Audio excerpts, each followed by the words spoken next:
And so there were a lot of people from Little Saigons, people who sent money home, decided to go home and visit. Whereas at this stage, they didn't think going back was ever possible. Of course, they wanted to go back. And now going back was possible. And yet, people who've gone back realize how American they've become. I mean, you don't see Vietnamese go back, or at least very few would go back and live. You know, they would go back and visit and realize, my God, I used to live here. You know, I mean, I myself had a hard time readjusting to Vietnamese reality because, you know, the inconveniences and so on. It was a difficult transition for me to go back to Vietnam and to acknowledge to myself how American I'd become. You know, all this national anthem and all that agrarian-based ethos and so on was becoming a kind of a disconnect for me. I remember when I was born in Vietnam, you know, my mom told me later on that she would bury my umbilical cord into the garden, you know, in the land, because this was a way to acknowledge your connection to the land, you know, and that connection is supposed to be continuous. And yet, when I went back to Vietnam, there was a disconnect because I've become too individualistic. At the same time, I find Vietnam very interesting, and I've just been back and I'm going back again. But the problem, of course, is that how do you make sense of the past, you know? Because within a lifetime, with, you know, Vietnamese have gone from people who are patriotic, nationalistic, to people who had to flee, to people who have made themselves into a thriving community overseas. You know, in fact, rearranged the whole landscape of Bosa or Orange County, you know, like Little Saigon. Well, this is the stage that I find really interesting because the microchip gave way to the internet and high-tech communication. And so the Vietnamese are no longer just becoming just an ethnic enclave, but because of the way that people can create virtual community, they're reconnecting to each other and talking to each other from one country to the next. You know, I, through email, have reconnected to my relatives from Hanoi to Paris to Florida to New York. In fact, this whole email thing create a kind of reconnection to a global community that I thought I didn't have.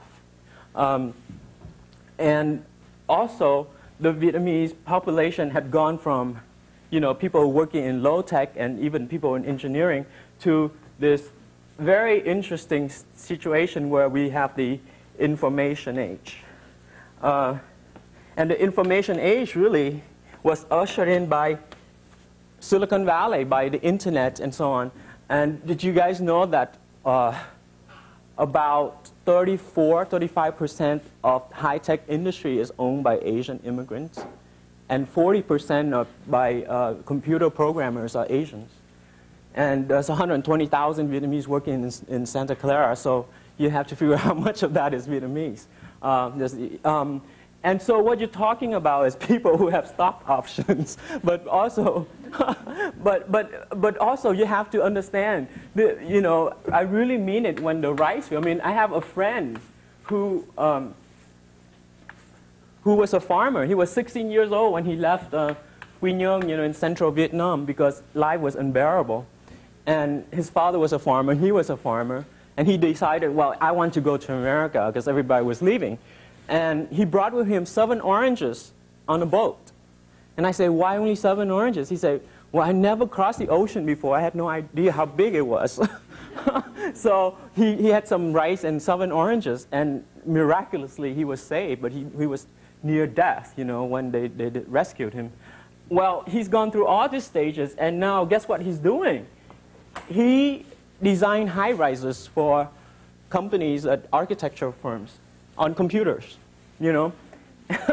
So you're talking about someone who lived at the edge of the industrial age, you know, and Vietnam in some way was agrarian, so it was even at the bottom of the industrial revolution, you know, really at the edge of whatever that was happening in big industry, to moving to the center of this information age. I mean, you're talking about people who are now in charge of this new, ushering this new era in. People who are the same people, not necessarily as extreme as my friend who was a farmer, but a lot of people who have the same entrenched ethos of being landbound to people who are actually building a super information highway. Same people. The only difference is 25 years in a different country. I think it's an incredible transformation. I mean, I don't know what to make of it still, but it's an amazing shift in human consciousness that is happening to many communities, not just the Vietnamese alone, but that using the Vietnamese example, you can see that this is an extreme version of what's happening to all of us, because the stages, I mean, the transformation is happening to all of us, all of us. I think there's a point that I want to make that is a little bit difficult to make, which is when I was a child, I believed in ghosts. When you live landbound and connected to the past, you have this sense that you are connected to the spirit world. You know, we lit incense on the day of the death. We went to the graves and spoke and burned paper offerings. And even though the world was very small then, you know, I didn't think crossing the border was possible for me as a child. You know, I didn't know anybody who traveled, except my father, but he was a rare case. And then the rest of us were all thinking in terms of, we're born here, we're going to die here.